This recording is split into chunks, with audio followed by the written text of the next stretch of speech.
नमस्कार, आप देख रहे हैं कंज्यूमर अड्डा और आपके साथ मैं हूं विपिन भट्ट। हमारा आपका बढ़ता वजन और मोटापा एक साइलेंट महामारी की तरह हमारे देश को अपनी गिरफ्त में ले रहा है। क्यों? क्योंकि हाल ही में आए नेशनल फैमिली हेल्थ सर्वे यानी NFHS 6 ने बेहद चौंकाने वाले और डराने वाले आंकड़े दिए हैं, जो बताते हैं कि भारत में अब हर तीसरी महिला और हर चौथा पुरुष मोटापे का या ओवरवेट का शिकार है, इस समस्या से जूझ रहा है। आज मोटापा सिर्फ एक कॉस्मेटिक समस्या या लाइफस्टाइल की गड़बड़ी नहीं रह गई है, बल्कि एक गंभीर क्रॉनिक बीमारी बन चुका है। मोटापे का मतलब है डायबिटीज़, फैटी लीवर और दिल की बीमारियों को सीधा सीधा न्योता देना।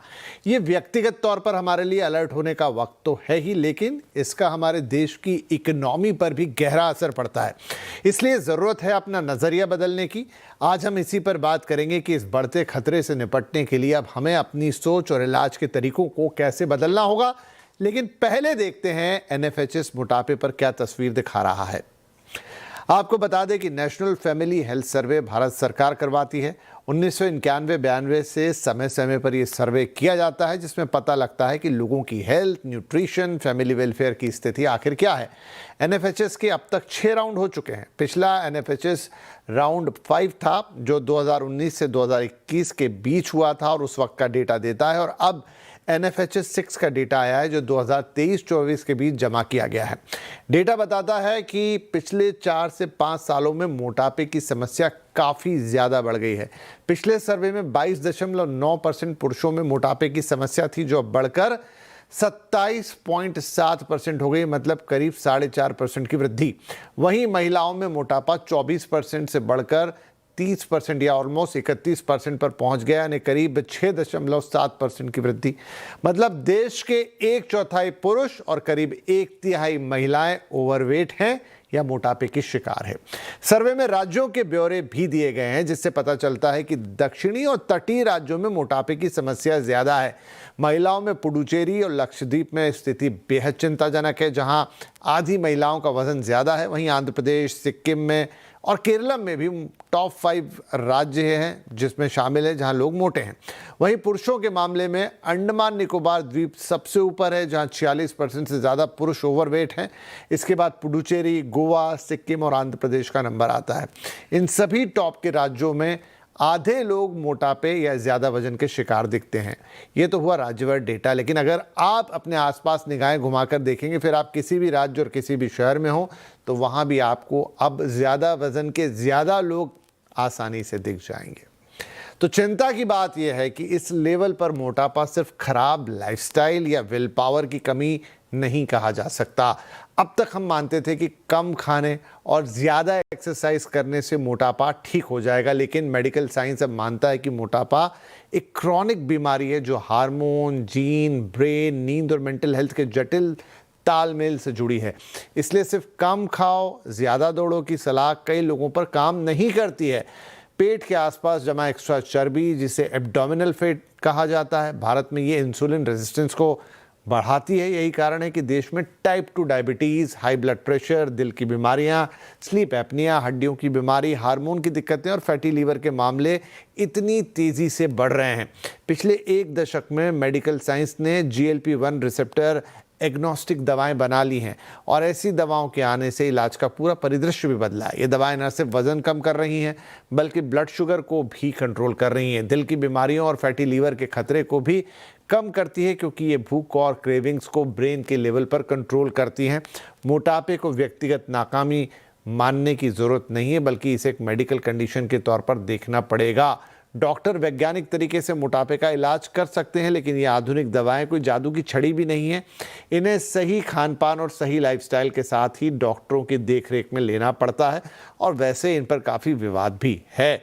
तो अब इस मोटापे का क्या हल है, इस मोटापे की क्या समस्या है, या इस समस्या से हम और आप कैसे निपट सकते हैं, आज इसका एनालिसिस करेंगे। हमारे साथ कार्यक्रम में जुड़ रहे हैं sir HN Reliance foundation hospital के director endocrinology doctor David Chandy और रेनफोर्ड वेलनेस की scientific mentor doctor Shikha Sharma. आप दोनों का ही बहुत बहुत स्वागत है। तो डॉक्टर चांडी, डॉक्टर शर्मा, आप दोनों ने ही मैं उम्मीद करूंगा NFHS का ये 6 राउंड रिपोर्ट पढ़ा ही होगा, जो पिछले राउंड के मुकाबले अब बता रहा है कि देश में इतने परसेंटेज मेल और फीमेल दोनों मोटे हो चले हैं। इस वक्त देश में हर चौथा पुरुष और हर तीसरी महिला मोटापे का शिकार हो रही। डॉक्टर चैंडी, ये फिगर थोड़ा मतलब डराने वाला है कि हर चौथा पुरुष मोटा हो चला है, हर चौथी महिला ओवरवेट है। ये क्या बता रहा है और ऐसा क्यों हो रहा है? एक जनरल परसेप्शन तो ये है कि हमारी लाइफस्टाइल चेंज हो गई, लेकिन क्या सिर्फ इतना ही इसके पीछे कारण है? तो ये जो ट्रेंड है हम लोग देख रहे हैं हमारे जो आउट पेशेंट ओपीडी में, आजकल जो पेशेंट आ रहे हैं पिछले 1-2 साल में मोटापे के पेशेंट काफी ज्यादा आ रहे हैं। और जो आप ये ट्रेंड देख रहे हैं, जो पहला वाला डेटा था वो कोविड और कोविड के पहले का डेटा था, NFHS 5, और NFHS 6 जो 2023-24 का है, कोविड के 2 साल बाद का डेटा है। वो जस्ट अभी लास्ट वीक पब्लिश हुआ है। और जैसा आपने बताया, जो मेन रीजन है हमारा जो लाइफस्टाइल चेंजेस। एक तो हमारा टेंडेंसी है, हम लोग इंडियन लोगों में जो आपने बताया विसरल फैट, जो पेट के आजू बाजू वाला फैट ज्यादा है, वो टेंडेंसी तो था ही। पर लेकिन आजकल हमारा जो डाइट पैटर्न है, कोई भी पार्टी हो, फंक्शन हो, कौन सा खाना मंगाते हैं हम, जो एकदम मीठा खाना है या मैदा वाला आइटम। पुराने जमाने में फ्रूट्स बहुत ज्यादा खाते थे। लेकिन इसमें एक इकोनॉमिक एंगल भी है। ऐसा होता था कि पुराने जमाने में फ्रेश फ्रूट्स और चीप होते थे। अभी सस्ते में क्या मिलता है हमें? Vada pav, samosa, Maggi noodles. तो जो पोरर सोशो इकोनॉमिक स्टेटा है, उनको जो एक्सेसिबल खाना है, वो एक्सेसिबल खाना जो है वो होता है जो ज्यादा कार्बोहाइड्रेट वाला है, मैदा वाला आइटम, जिसमें ज्यादा चर्बी है। तो वो वेट गेनिंग फूड है। और लोगों को वक्त नहीं मिल रहा है एक्सरसाइज के लिए, लोगों को नींद के लिए भी वक्त कम पड़ रहा है। हम लोग ने जो सर्वे किया दिख रहा है कि लोगों को मुश्किल से 5.5-6 घंटा नींद के लिए मिल रहा है। अगर आप सोएंगे नहीं ठीक से तो व्यायाम कब करोगे? तो 3 चीज है। राइट और ये पॉइंट बड़ा इंटरेस्टिंग है। मैं कोई रिपोर्ट भी पढ़ रहा था डॉक्टर साहब की, जो देखिए खाना खाने से लोग मोटे होते हैं, ये बात समझ में आता है, लेकिन ज़्यादा लोग मोटे हो रहे हैं अंडर डेवलप कंट्रीज़ में, डेवलपिंग कंट्रीज़ में। और उसके पीछे जो आपने बताया ना कि ये जो फास्ट फूड आइटम है या सब स्टैंडर्ड खाना है जो सस्ता है और इजीली एक्सेसिबल हो गया है और बहुत ज़्यादा हो गया है, इसका कंजम्पशन बहुत बड़ा है और इस वजह से अंडर डेवलप कंट्री या डेवलपिंग कंट्रीज़ में मोटापे की बातचीत मतलब आप जिसे कहते हैं दर ज़्यादा बढ़ गई है। अमेरिका से पहले खबरें आती थी, वो अभी भी आ रही हैं, लेकिन गरीब देश में लोग ज़्यादा मोटे हो रहे हैं। सुनने में थोड़ा अजीब लगता है, लेकिन उसके पीछे का रीज़न जो डॉक्टर साहब बता रहे हैं कि वो जो लो क्वालिटी फूड है जिसमें कार्ब ज़्यादा है, वो एग्जैक्टली जंक ही है, ख़राब तेल है, वो बहुत एक्सेसिबल हो गया है और चीप भी है, इसलिए लोग उसको ज़्यादा कंज्यूम कर रहे हैं। राइट डॉक्टर शर्मा, एक और चीज़ मैंने पढ़ी और वो ये पढ़ी कि एक तो है कि आपकी जो लाइफस्टाइल है जिसमें अब मूवमेंट कम हो चली है और दूसरी चीज़ें हैं, और एक है कि आपका खाना। लेकिन बहुत सारे लोग जो अच्छा खाना भी खा रहे हैं, सोच समझकर भी खा रहे हैं, वहाँ पर भी ओवरवेट की समस्या है। इसके पीछे क्या कारण है? मतलब why we are going towards a fat nation, हम एक मोटा देश होने की तरफ बढ़ रहे हैं। मोटापा is not just a singular factor disease.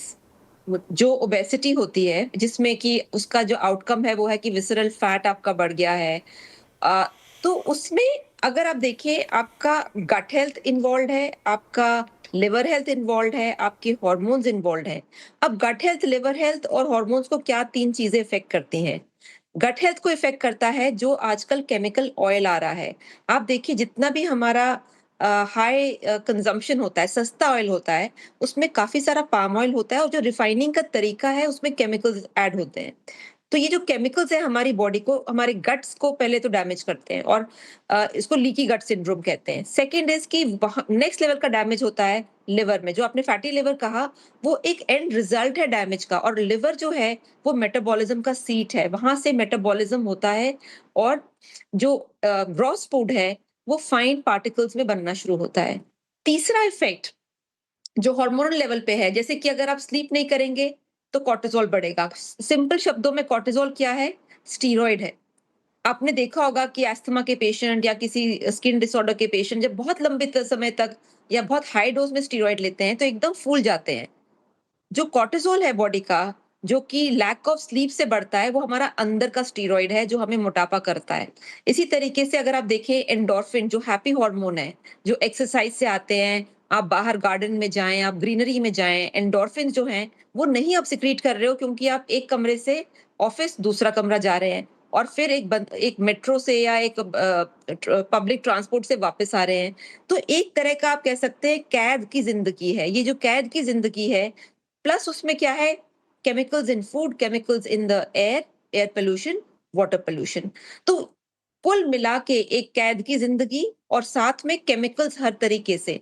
तो ये सारे फैक्टर्स हमारे पूरे बॉडी को इम्बैलेंस में ले जा रहे हैं और उसका एक नतीजा आप देख रहे हैं ओबेसिटी, दूसरा heart disease, high inflammation, high cholesterol, fatty liver, polycystic ovarian syndrome. ये सारी चीजें सिर्फ उसका एक आपको एक इम्पैक्ट दिखा रही हैं। रूट कॉज ये सारे हैं। चांदनी, मैं बहुत सारे लोगों को देखता हूं जो काफ़ी कुछ करते हैं, पतला होने की कोशिश करते हैं, डाइट प्रोग्राम्स पे जाते हैं, इनफैक्ट एक्सरसाइज भी करते हैं, लेकिन अगर 10 लोग ऐसा कर रहे हैं तो उसमें से हार्डली 2 लोग ही कुछ अचीव कर पाते हैं। अब ये लैक ऑफ डिसिप्लिन है या ये not fit to all kind of formula है? ज़रूरी नहीं कि आप खाना कम कर दें और एक्सरसाइज करने लग जाएं तो पतले हो जाएंगे। क्या रीज़न है इसके पीछे? जी। नहीं, डॉक्टर चार्डी से मैम लिया, मैं आपके पास आता हूँ। हाँ, तो ये क्या है, एक कारण जो है जेनेटिक है।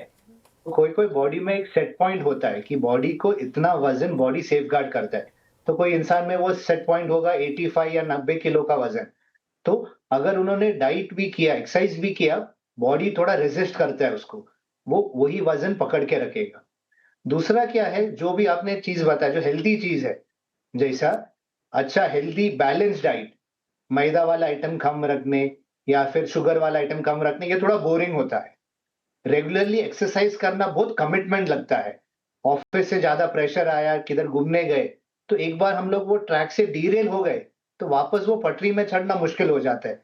कोई लोग आप देखोगे 1-2 महीना अच्छे से एक्सरसाइज करेंगे, रेगुलरली वो लोग मैराथन के लिए ट्रेन करेंगे, लेकिन घर पे कोई बीमार हुआ या ऑफिस का कोई बड़ा प्रोजेक्ट आ गया, फिर 1-2 हफ्ता बंद हो गया, फिर वापस वो ट्रैक में आना मुश्किल हो जाता है।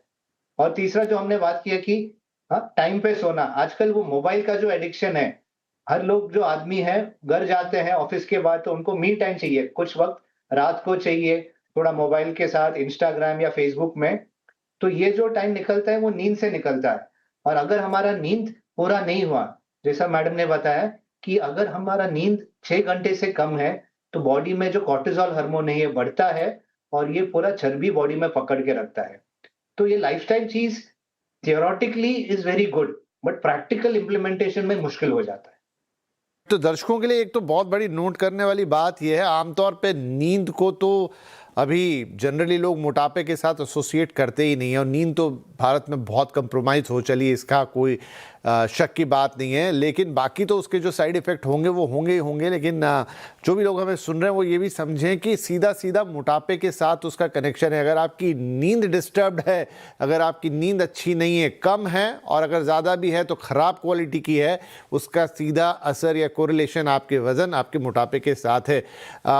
डॉक्टर शर्मा, तो क्या एक और चीज़ हाँ जो मेरे मन में थी मैं आपसे पूछूं कि अक्सर ये भी देखा गया है, कुछ लोग आपके पास भी आते होंगे, डाइट प्लान बनवाया, वज़न कम भी कर लिया, लेकिन एक स्टडी में पढ़ रहा था कि उन्हीं लोगों में फिर दूसरे ट्रांच में और तीसरे ट्रांच में बहुत तेज़ी के साथ वजन बढ़ता है। मान लीजिए पिछली बार उन्होंने 20 किलो एक्स्ट्रा गेन किया था 10 महीने में, तो इस बार वो 5 महीने में ही 20 किलो गेन कर जाएंगे, उसके बाद फिर घटा के उससे भी कम समय में। तो ये क्या या तो व्यक्ति के विल पावर की कमी है या फिर कोई और ऐसा सिस्टम है बॉडी का कि वो एक बार आप घटा तो लेते हैं लेकिन फिर वो आपको पुश करती है कि आप जाके अपना वजन बढ़ाइए और फिर आदमी एक समय के बाद वो सारी चीज़ें छोड़ के फिर खाना पीना शुरू कर देता है और पहले से भी तेज वजन बढ़ता है? ये आपने बहुत अच्छा सवाल किया। इसकी जो रूट कॉज है कि ये जो रिबाउंड वेट गेन कहा जाता है, उसका रूट कॉज है गलत तरीके से डाइटिंग करना। सबसे बड़ी जो प्रॉब्लम है आज इंडस्ट्री में, वो है ये रॉन्ग थियरी जिसको कैलोरी थियरी कहते हैं, जिसमें कहा जाता है कि आप सिर्फ कम खाएंगे तो आपका वजन ठीक हो जाएगा। और प्रॉब्लम ये है कि लोगों को ये लगता है कि ओबेसिटी यानी मोटापा का जो ऑपोजिट है वो है स्टारवेशन यानी कम खाना। कम खाना नहीं है, सही खाना है। कहने का मतलब है कि नॉर्मली लोग क्या करते हैं कि एक रोटी को आधा रोटी कर लेंगे या अगर सपोज वो एक पीस पिज्जा खाते थे पूरा तो वो अब आधा खाएंगे। द प्रॉब्लम इज नॉट कि आप कम खाएं, द प्रॉब्लम इज आप सही खाएं। सही का मतलब है कि आपकी डाइट में पर्याप्त सैलेड है, पर्याप्त फ्रूट्स हैं, फाइबर है, क्या आप पर्याप्त पानी पी रहे हैं, आपकी प्रोसेस्ड रिफाइंड और केमिकलाइज्ड फूड कितना है आपकी डाइट में। तो जितने भी ये डाइटिंग इंडस्ट्री है इसने सिर्फ फोकस किया है कम खाने पे, सही खाने पे डाइटिंग इंडस्ट्री फोकस नहीं करती है। इसीलिए सैडली लोग कहते हैं मुझे कम कैलोरी का खाना खिलाओ। वो कैलोरी अंदर उसमें क्या है, लाइक एक हॉट चॉकलेट फज अगर आप रियली देखें जो बहुत ही अनहेल्दी है, उसकी कैलोरी 1100 है। अगर किसी को 2200 कैलोरी चाहिए, वो रोज एक हॉट चॉकलेट फज पी के भी कह सकता है कि मैं तो अपने कैलोरी के दायरे में हूँ। सो जब तक हम राइट ईटिंग और हेल्दी ईटिंग को नहीं समझेंगे और ये कम खाने के ऊपर जोर देंगे, तब ये जैसे आप कह देख रहे हैं कि डायबिटिक्स को आर्टिफिशियल शुगर दिया जाता है। क्यों? वो तो और ज्यादा डैमेजिंग है। इसी तरह से मार्जरीन वाला पहले जीरो कोलेस्ट्रॉल प्रोडक्ट्स आते थे मार्केट में, अब तो खैर बैन है बिकॉज दे हाइड्रोजनेटेड। बट ये जो गलत डायरेक्शन में हम जाते हैं, जीरो कैलोरी कोलास जो मिलते हैं मार्केट में, so we have to understand eating right is completely different from eating less. So मोटापे का जो सोल्यूशन है वो है eating right, not eating less. वाला एग्जाम्पल मैम आपने बहुत अच्छा दिया। इनफैक्ट मेरे अपने घर में बच्चों ने मुझे ये बोल दिया कि अरे यू डोंट नो अबाउट ये जो कोला है ये ज़ीरो कैलोरी है, इससे कुछ भी नहीं होता है। दे आर सो कॉन्फिडेंट कि मतलब वो बस मुझे अपनी बात मनवाने पे। सो ये भी, जबकि हम मानते हैं कि जो जेनजी है, जो अभी के बच्चे हैं, वो ज़्यादा बेहतर समझते हैं, ज़्यादा बेहतर जानते हैं, लेकिन वो भी मार्केटिंग और गिमिक्स के शिकार होते हैं। तो यहाँ पर भी लोगों को जो है वो थोड़ा सा अपडेट करने की, और ख़ास तौर पे नई जनरेशन, क्योंकि वो बहुत सारा इस तरह का प्रोडक्ट कंज्यूम करती है कि नहीं भाई ज़ीरो कैलोरी लिखा होने का या इसमें प्रोटीन है ये लेबल लगा होने का मतलब ये नहीं कि वो आपके स्वास्थ्य के लिए अच्छी चीज़ है ना। एक छोटा सा ब्रेक ले रहे हैं, लेकिन ब्रेक के बाद जिक्र करेंगे महत्वपूर्ण सवाल का, वो ये कि बहुत सारी दवाइयाँ बाज़ार में आ गई हैं जो ये कह रही हैं कि हम आपका वज़न घटाते हैं। क्या उस तरह की दवाइयों से वज़न वाकई में घटता है या वो सही तरीका है? बड़ी चर्चा है इस विषय की भी, क्योंकि मोटापा आज हमारा विषय है, तो उन दवाइयों की बात किए बिना बात पूरी होगी नहीं। छोटा ब्रेक के बाद ये महत्वपूर्ण सवाल।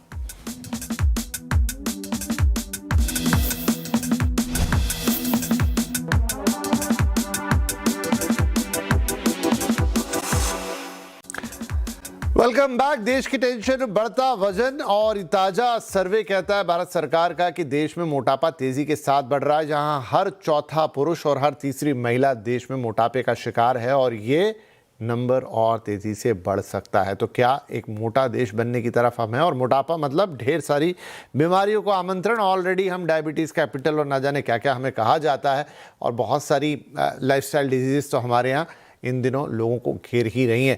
वेल, तो डॉक्टर शिखा शर्मा और डॉक्टर चैंडी दोनों हमारे साथ हैं, उनसे काफ़ी महत्वपूर्ण बातें ब्रेक से पहले हुई। और अब एक और महत्वपूर्ण सवाल, क्योंकि इन दिनों बाज़ार के अंदर ऐसी दवाएं आ गई हैं जो वज़न घटाने का काम कर रही है। मतलब सारी जो ज्ञान है वो एक तरफ कि आप कैलोरी काउंट को मैनेज कीजिए, एक्सरसाइज कीजिए, सही तरीके से सोइए, ये कीजिए वो कीजिए, बस आप कुछ मत कीजिए, गोली खा लीजिए। लेकिन क्या ये इतना सिंपल है, या एक इंजेक्शन ले लीजिए?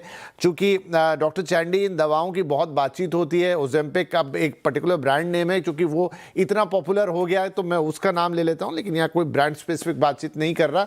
लेकिन इस तरह की तमाम दवाएं क्या मोटापा घटाने का या कंट्रोल करने का सही तरीका है? बड़ा विवाद है इस पर।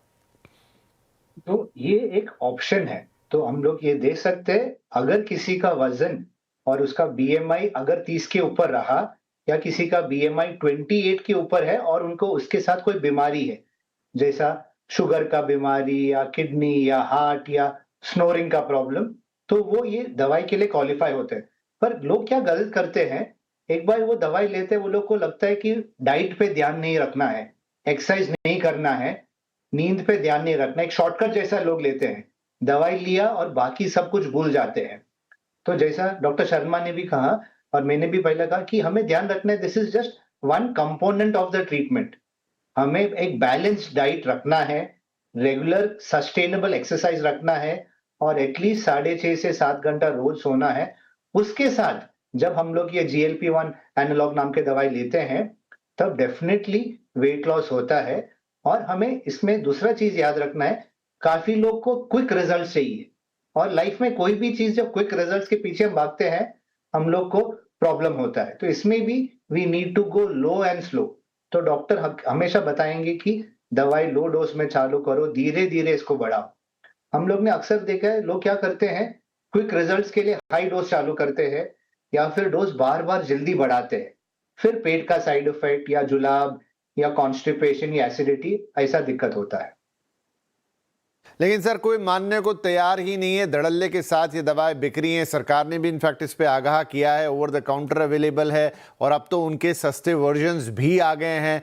तो आई डोंट नो कि ये आगे क्या हो, और किसी को ना एक्सरसाइज करनी है, कुछ और करना है, उनको लग रहा है कि बस एक दवा लेके अपना काम। और उसके कई किस्से हम आए दिन सोशल मीडिया या इवन मेन स्ट्रीम मीडिया में भी पढ़ते देखते रहते हैं। तो हिदायत तो यही है कि देखिए, ये गलत तरीका होगा। डॉक्टर साहब ने जैसा साफ कहा, जिनका BMI 30 BMI का मतलब समझ रहे हैं आप, मतलब वो व्यक्ति आपको अलग ही दिख जाएगा, इतना ओबीस होगा।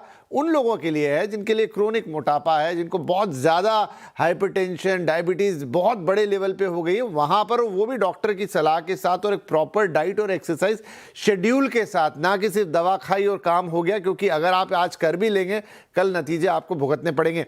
डॉक्टर शर्मा, दवा की बात तो हो गई, लेकिन अब ये थोड़ा देखिए आसान तो नहीं है, मैं भी ये मानता हूँ, क्योंकि इस तरह का डिसिप्लिन फॉलो करना या फिर अपने आप की डाइट को कंट्रोल करके रखना, रेगुलर एक्सरसाइज करना, सही सोना, इस समय हिंदुस्तान में आधे से ज़्यादा हिंदुस्तान इसको नहीं कर पा रहा। अब रीज़न जो भी मान लीजिए, बदलता हुआ lifestyle, work pressure, nuclear families, whatever. लेकिन सब कुछ ना हो सके, कुछ बेसिक्स जिन्हें अगर कोई फॉलो कर ले तो करीब करीब रिजल्ट अचीव करने की जगह पे पहुंच जाए। ये आपका बहुत अच्छा सवाल है। मैं आपको बहुत ही सिंपल चीजें बताऊंगी। पहली सिंपल चीज है कि 2 बोल सैलेड नियमित रूप से खाएं ड्यूरिंग 24 आवर्स, मतलब 24 घंटे में 2 बड़े बोल सैलेड के खाएं, जो भी सीजनल सैलेड है। नंबर 2, कच्चे सब्जियों का रस, जिसमें जैसे आंवला है, बीटरूट है, कैरेट है, चुकंदर, पेठा है, लौकी है, कच्चे सब्जियों का रस, जैसे कि खाली पेट रोज 1 बड़ा ग्लास पिए, ताकि आपको एंजाइम्स और विटामिन्स पर्याप्त मात्रा में मिले। तीसरी चीज है, कोशिश करें कि आप जो मल्टीग्रेन्स हैं, जैसे अलग अलग तरह के मल्टीग्रेन्स मिलते हैं आजकल, तो मिलेट्स के ऊपर ऑनरेबल प्राइम मिनिस्टर ने बहुत उसके बारे में चर्चा भी करी है। तो अलग अलग जो मिलेट्स हैं, उनको अपनी डाइट में, उनकी रेसिपीज को आप ट्राई करें, ताकि आपको स्वाद अलग अलग चीजों का मिले। देन आई वुड से, जो बहुत इंपॉर्टेंट है, कोशिश करें कि रात का खाना सबसे हल्का रखें। अगर आप रात का खाना सबसे हल्का रखेंगे, तो आई वुड से कि 30% तक आपको इम्पैक्ट उसी से आएगा, क्योंकि रात का हैवी जो खाना होता है वो आपकी पूरी स्लीप को डिस्टर्ब करता है, आपके डाइजेस्टिव सिस्टम को डिस्टर्ब करता है, और ओबेसिटी और कई बीमारियों की तरफ आपको पुश करता है। तो ये बहुत ही सिंपल चीजें हैं, अगर आप कर पाएं तो धीरे धीरे करके आप देखेंगे sustainable and long term weight loss आपको मिलेगा। राइट तो आई थिंक डॉक्टर शर्मा ने जो बातें बताई, इससे सिंपल कुछ और हो नहीं सकता। कुछ भी आपको करने के लिए नहीं कहा है उन्होंने, इनफैक्ट थोड़ा सा अपने खाने को मॉडिफाइड करने के लिए कहा है, और थोड़ा सा अपने लाइफस्टाइल कि भाई देर रात खाना मत खाइए। सोने की बातचीत हो चुकी है कि वक्त पे आपको सोना है, खाने से थोड़ा जब भी आप सोएं चलिए, लेकिन उससे 2-3 घंटे पहले ख़त्म कर लीजिए। और हल्की फुल्की वॉक भी अगर आप कर लेंगे तो आई थिंक ये सब मिलाने के बाद आप अपने वज़न को नियंत्रण में रख पाएंगे। कोई गोली दवाई इधर उधर की चीज़ आपको नहीं करनी पड़ेगी। और ध्यान दीजिए, बहुत इम्पॉर्टेंट है मोटापे को कंट्रोल करना है, क्योंकि अब एक राष्ट्रीय समस्या बन रही है, जो सर्वे भी बता रहा है। क्योंकि मोटा देश स्वस्थ देश नहीं हो सकता, हमारी यंग जनरेशन खास तौर पे, क्योंकि बहुत ज़्यादा जंक फूड और तमाम दूसरी चीज़ों से एक्सपोज है।